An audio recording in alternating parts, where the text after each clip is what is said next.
আসসালামু আলাইকুম।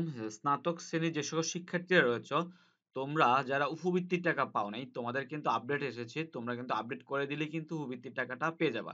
অলরেডি আমি কিন্তু ষষ্ঠ থেকে দ্বাদশ শ্রেণীর শিক্ষার্থীদের কিন্তু তথ্য সম্পর্কে উপবৃত্তি না পাওয়ার কারণ এবং কিভাবে আপডেট করবে সেটা নিয়ে কিন্তু একটা ভিডিও করেছি অলরেডি।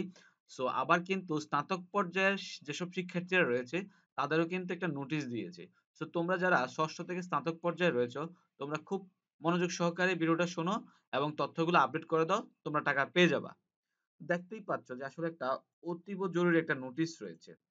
তো বিষয়টা হচ্ছে প্রধানমন্ত্রী শিক্ষা সহায়তা ট্রাস্টের আওতায় ২০২৩-২৪ অর্থ বছরের ২০২৪ সালে স্নাতক পাশ ও সমমান পর্যায়ের ব্রাউন্স ব্র্যাকেকৃত শিক্ষার্থীদের উপবৃত্তির অর্থ পুনরায় প্রেরণের জন্য হিসাব নম্বর সচল ও কেওয়াইসি হালনাগাদ করো। তার মানে হচ্ছে তোমরা যারা মাদ্রাসার শিক্ষার্থী রয়েছো, তোমরাও কিন্তু তথ্যগুলো আপডেট করতে পারো। তার মানে যারা স্নাতক বা অনার্সে পড়ছো, উপবৃত্তির জন্য আবেদন করেছিলে ঠিকই, কিন্তু তোমাদের বন্ধুরা পেয়েছে, কিন্তু তুমি পাও নাই। সেক্ষেত্রে তুমি কিন্তু তোমার জন্য ভিডিওটা খুবই ইম্পর্টেন্ট। চলো তাহলে আমরা দেখে নেই কি করতে হবে। এখানে কিন্তু লেখা আছে ২০১৯-২০, ২০-২১, ২২-২৩ শিক্ষাবর্ষে যেটা ১ম, ২য়, ৩য় বর্ষের ডিগ্রি বা সমমান টিউশন ফি আরকি।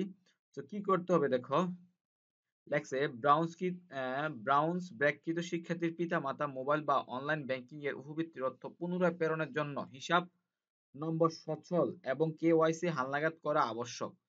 উপরন্তু যে সকল শিক্ষার্থীরা অনলাইনে উপবৃত্তির আবেদনের সময় মোবাইল অ্যাকাউন্ট নাম্বার দিয়েছেন কিন্তু প্রকৃতপক্ষে অ্যাকাউন্ট খোলেননি, তাদের তথ্য অ্যাকাউন্ট খোলা আবশ্যক। তার মানে আসলে অনেকে কিন্তু অ্যাকাউন্ট নাম্বার দিয়েছে কিন্তু নগদ ছিল না বা কেওয়াইসি যে ফর্মটা আছে তথ্য হালনাগাদ ছিল না, এই কারণে কিন্তু টাকা পায়নি। আবার দেখা গেছে যেমন এজেন্ট ব্যাংকিং দিয়েছে কিন্তু এজেন্ট ব্যাংকিং এর ক্ষেত্রে কিন্তু শাখা সিলেক্ট করে নাই, অথবা গ্রাহকের পিন নাম্বার ভুলে গেছে, বন্ধ অথবা অচল অ্যাকাউন্ট দিছে। হ্যাঁ, এরকম ব্যবসায়িক যেমন এজেন্ট বা মার্চেন্ট অ্যাকাউন্ট নাম্বার দিছে, এগুলো দিলে কিন্তু হবে না। ঠিক আছে? এগুলো কিন্তু আপডেট করে নিতে হবে। আর সেক্ষেত্রে আরো একটা নোটিশ দিয়েছে দেখো তোমাদের, যে ষষ্ঠ থেকে স্নাতক সমান পর্যায়ে উপবৃত্তি প্রদান কার্যক্রমের উদ্ভূত সমস্যা নিরসন কল্পে অংশীদারীদের অংশগ্রহণের কর্মশালা আয়োজন করা হয়েছে।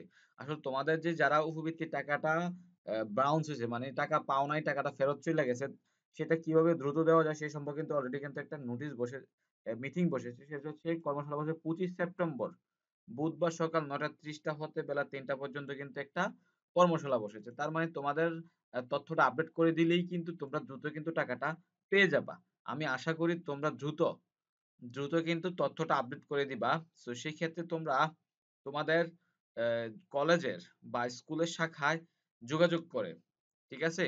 ১৪/১০/২০২৪ এর ভিতরে কিন্তু তথ্যটা আপডেট করে দিবা। সো শিক্ষার্থীরা তোমরা যারা টাকা পাও নাই, দ্রুত আ স্কুল অথবা কলেজে যোগাযোগ করে তোমরা দ্রুত তথ্যগুলো আপডেট করে দাও। ইনশাআল্লাহ পরবর্তীতে তোমরা টাকাটা পেয়ে যাবা। তো শিক্ষার্থীরা ভালো থাকবা। আজকের জন্য খোদা হাফেজ।